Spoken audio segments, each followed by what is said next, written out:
అందరికీ నమస్తే అండి. తమిళనాడు ఎన్నికల పోలింగ్ ముగిసింది. సో మరో వారం రోజుల్లో ఫలితాలు రాబోతున్నాయి. సో తమిళనాడు ఫలితం ఎలా ఉండబోతుంది? సో కొత్తగా పార్టీ పెట్టిన అగ్ర హీరో విజయ్ ముఖ్యమంత్రి అయ్యే అవకాశాలు ఏమాత్రం ఉన్నాయి? సో అసలు ఏమైనా 1% అయితే అతను సీఎం అయ్యే అవకాశాలు ఉంటాయా? అంటే మ్యాజిక్ ఫిగర్ వచ్చి అంటే 118 సీట్లు వచ్చి సీఎం అవ్వడం అసంభవం కానీ ఇంపాసిబుల్, కానీ కింగ్ మేకర్గా గేమ్ చేంజర్గా సంకీర్ణ ప్రభుత్వం వచ్చినప్పుడు ప్రభుత్వంలో భాగస్వామిగా టీవీకే చేరినప్పుడు ఇతనికి సీఎం కుర్చీ ఇచ్చే అవకాశాలు ఉండొచ్చు. అయితే దానికి దారితీసే పరిస్థితులు ఏమిటి అనేది ఈ వీడియోలో మనం అనలైజ్ చేద్దాం. నేను చెప్తున్నది అనాలిసిస్ మాత్రమే, భవిష్యవాణి కాదు, జాతకాలు కాదు.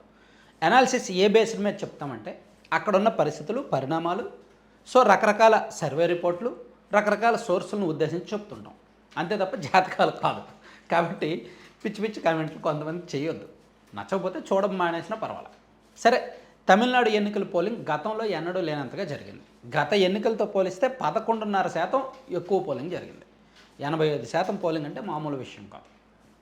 సాధారణంగా పోలింగ్ పర్సంటేజ్ భారీగా పెరిగినప్పుడు ఎన్నికల ఫలితాలు కంప్లీట్గా ఒక సైడ్ ఉంటాయి, ఒకవైపే ఉంటాయి అని గతంలో అనేక సందర్భాల్లో కొన్ని ప్రూవ్ చేశాయి. నేను చెప్పడం కాదు, చాలా రాష్ట్రాల్లో అదే జరిగింది.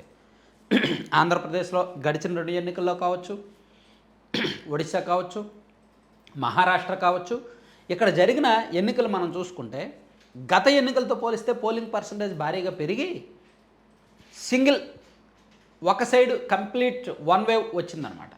సో ఇప్పుడు తమిళనాడులో జరిగిన ఎన్నికలు ఆప్షన్ నెంబర్ 1 కంప్లీట్ వేవ్ ఉండొచ్చు. అయితే ఎవరికి ఉంటుంది అనేది ఇప్పుడే అంచనా వేయలేం. కానీ అక్కడ అన్న డిఎంకే అండ్ బీజేపీ కూటమిని తీసిపడేయలేం. సో అలాగే డిఎంకే అండ్ కాంగ్రెస్ కూడా ఖచ్చితంగా అధికారంలోకి నిలబెట్టుకునే అవకాశాలను కూడా తీసిపడేయలేం. డిఎంకే మీద వ్యతిరేకత ఉంది, కానీ మేనేజ్ చేసుకోగలిగినంత ఉంది, మేనేజ్ చేసుకున్నారు. ప్రభుత్వ వ్యతిరేకత ఉంది, బట్ కొంత మేనేజ్ చేసుకున్నారు. అండ్ గ్రౌండ్ లెవెల్లో బలంగా ఉన్నారు. విపరీతమైన సంక్షేమ పథకాలు బాగా ఇచ్చారు, ప్లస్ కొత్త వరాలు ప్రకటించారు. ఇవన్నీ వాళ్ళకి కలిసి వచ్చాయి. అండ్ ఓటింగ్ ఎక్కువ నమోదైంది కాబట్టి మాకే అనుకూలం, 150 సీట్లకు పైగా మేము గెలుస్తామని వాళ్ళు చాలా నమ్మకంగా బలంగా ఉన్నారు. అండ్ రకరకాల సర్వేలు కూడా, రకరకాల అధ్యయనాలు కూడా ఈ డిఎంకే కూటమికే అధికారం వచ్చే అవకాశం ఉందని చెప్తున్నాయి. ఈజీగా 125 సీట్లకు పైగా వీళ్ళకే వస్తాయని అనేక అంచనాలు, అనేక సర్వేలు అదే చెప్తున్నాయి. ఇది కాసేపు పక్కన పెడదాం. ఇక్కడ అన్నా డిఎంకే పార్టీ కూడా నిజానికి 2021-22లో అన్నా డిఎంకే బాగా వీక్ అయిపోయింది ఒకానొక సందర్భంలో, విభేదాలు, వర్గపోరు, నాయకత్వం ఏమి కారణంగా. కానీ ఆ తర్వాత పుంజుకుంది. ఎప్పుడైతే బీజేపీతో పొత్తు కన్ఫర్మ్ అయిందో తర్వాత పునరుత్తేజం నిండుగా వచ్చింది. దాంతో వీళ్ళు యాక్టివ్ అయ్యారు, ఎన్నికలు కూడా బాగానే చేసుకున్నారు. కానీ వీళ్ళు ప్రభుత్వ వ్యతిరేకతను వాడుకోవడంలో అండ్ ఇతర అంశాల్లో ఫెయిల్ అయ్యారు. కాబట్టి వీళ్ళు ప్రధాన ప్రతిపక్షంగా ఉండే అవకాశం అయితే ఉంది. అయితే గతంతో పోలిస్తే సీట్లు పెరుగుతాయి అంటున్నారు ప్రధాన ప్రతిపక్షంగా.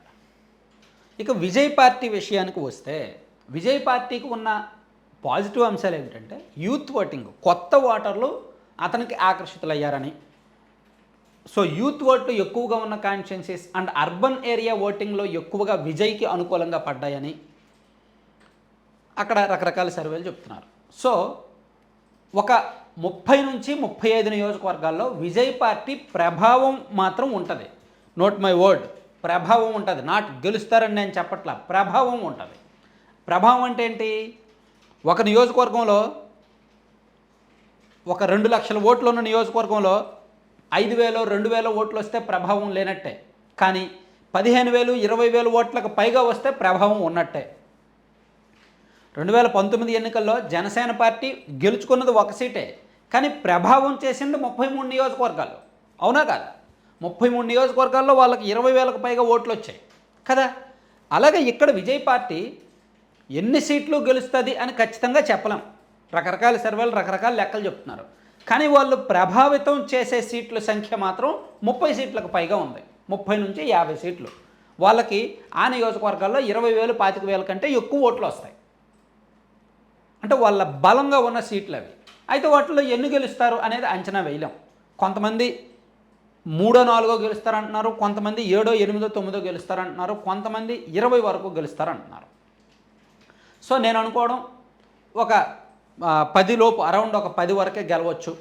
ఓట్లు బాగానే వచ్చినప్పటికీ కొన్ని నియోజకవర్గాల్లో గెలవడానికి కావాల్సినన్ని ఓట్లు రావడం కష్టం. ఎందుకంటే సంస్థాగత నిర్మాణం అంతగా జరగల. తమిళనాడు అనేసరికి గత కొన్ని దశాబ్దాల నుంచి డిఎంకే అన్న డిఎంకే ప్రతి పోలింగ్ బూత్లో వాళ్ళకి బలమైన స్ట్రక్చర్ వ్యవస్థ ఉంది, పొలిటికల్ స్ట్రక్చర్. విజయ్ పార్టీకి అది లేదు. కానీ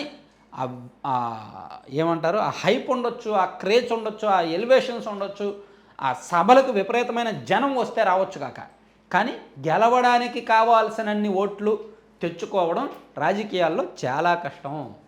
రెండు బలమైన పక్షాలు తలపడుతున్నప్పుడు మూడో పక్షంగా వెళ్ళి ఆ నియోజకవర్గంలో గెలవడానికి కావాల్సినన్ని ఓట్లు రావాలి అంటే 60-70 వేల ఓట్లు రావాలి. అన్ని ఓట్లు తెచ్చుకోవడం కష్టం. కాబట్టి వీళ్ళు ఒక 20,000, 30,000, 40,000 దగ్గర ఆగిపోయే సీట్లే ఒక 30-40 ఉంటాయి అనేది నా అంచనా. ఇది అంచనా అండ్ అనాలిసిస్, చాలా క్లియర్గా అర్థమయ్యేలా చెప్తున్నా. సో విజయ్ పార్టీకి అరౌండ్ ఒక 10 అటు ఇటుగా రావచ్చు, మేబీ ఒక 2 తక్కువ 2 ఎక్కువ రావచ్చు. సో ఈ సీట్లతో అతను సీఎం అవ్వడం కష్టం. ఎందుకంటే ఒకటి, సీఎం అవ్వడు అని చెప్పడానికి స్పష్టమైన కారణాలు డిఎంకే అండ్ కాంగ్రెస్ పార్టీ కూటమికి మ్యాజిక్ ఫిగర్ ఈజీగా వచ్చేయచ్చు.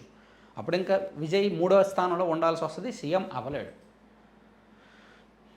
సీఎం అవుతాడు అని చెప్పడానికి ఏకైక కారణం సంకీర్ణ ప్రభుత్వం రావాలి. సంకీర్ణ ప్రభుత్వంలో విజయ్కి 30కి పైగా సీట్లు రావాలి. అప్పుడు ఇతనికి చూడండి, అప్పట్లో 2018, 19, 20 ఆ టైంలో కర్ణాటకలో కుమారస్వామి గారికి అవకాశం వచ్చింది చూసారా. సో జేడీయూ పార్టీ, కుమారస్వామి గారు ఒక కొన్నాళ్ళు సీఎంగా ఉన్నాడు, ఒక 2 ఏళ్ళు కదా. సో అలా మేబీ ఇతనికి అవకాశం ఉంటే ఉండొచ్చు. అయితే మళ్ళీ చెప్తున్నాను కదా, డిఎంకే పార్టీకి మ్యాజిక్ ఫిగర్ వచ్చే అవకాశాలు ఉన్నాయని అందరూ అంటున్నారు. కాబట్టి విజయ్కి అవకాశం లేదు. ఒకవేళ సంకీర్ణ ప్రభుత్వం వచ్చి ఇతనికి 30కి పైగా సీట్లు వస్తే అవకాశం ఉంటుంది. సో ఎక్కువగా ఫస్ట్దే జరగచ్చు, ఫస్ట్ దానికి ఎక్కువ ఛాన్సులు ఉన్నాయి. ఎందుకంటే విజయ్ సీఎం అవుతాడా లేదా అని విపరీతంగా బెట్టింగ్స్ జరుగుతుంది. అసలు సీఎం అవుతాడా లేదా అని బెట్టింగ్ వేయొద్దు, అది రిస్క్. అతనికి ఎన్ని సీట్లు వస్తాయనేది కూడా వేయొద్దు.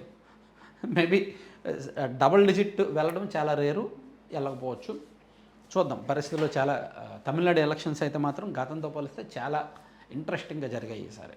చాలా చోట్ల కీన్ కంటెస్ట్ ఉంది. ఈ 3వ వర్గం కూడా కొన్ని నియోజకవర్గాల్లో టఫ్ ఫైట్ ఇచ్చారనమాట. ఆ నియోజకవర్గాల్లో ప్రభావం వలన రిజల్ట్ మారిపోవచ్చు.